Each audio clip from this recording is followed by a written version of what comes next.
We begin here. Ukraine has agreed to a 30-day ceasefire. This was announced by U.S. Secretary of State Marco Rubio after meeting the Ukrainian delegation in Saudi Arabia. Now it's up to Russia to respond.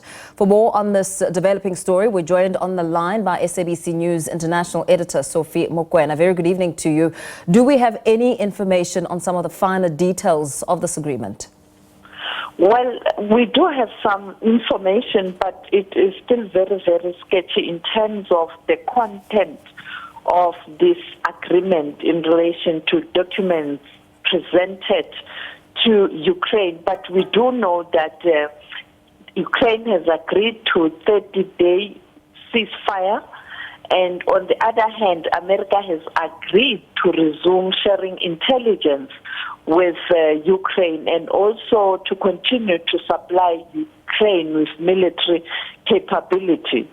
On the other hand, there's also a call for humanitarian relief efforts, the exchange of prisoners, and also the release of detainees and the children who were taken to Russia during this conflict.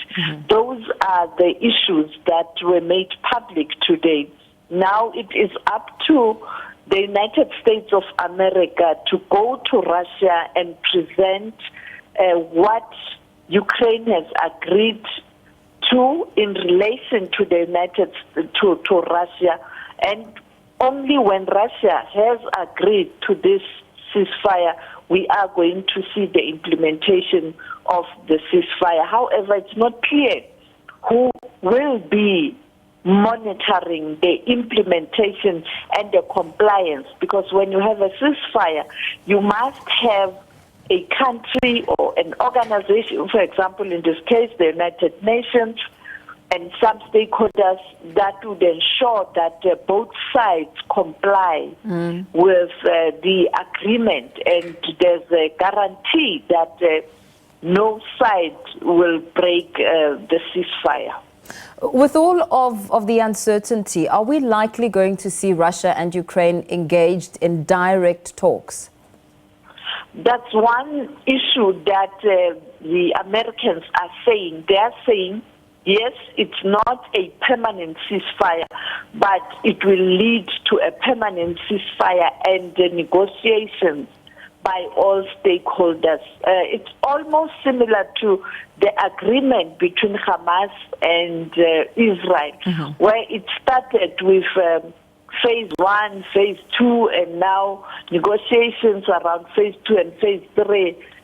Implementation, with the hope that by the time you arrive at phase 3, it will be a agreement in terms of signing a peace agreement.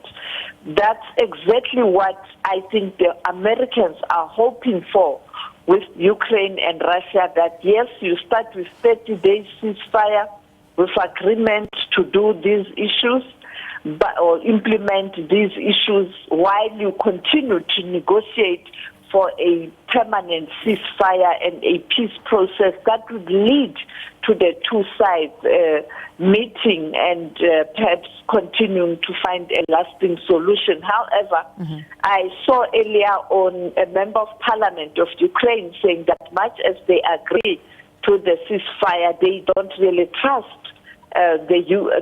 Russia, whether Russia will comply. Russia will say the same, that in terms of the Minsk agreement, some of the agreements were not implemented, and that is why today there's this war.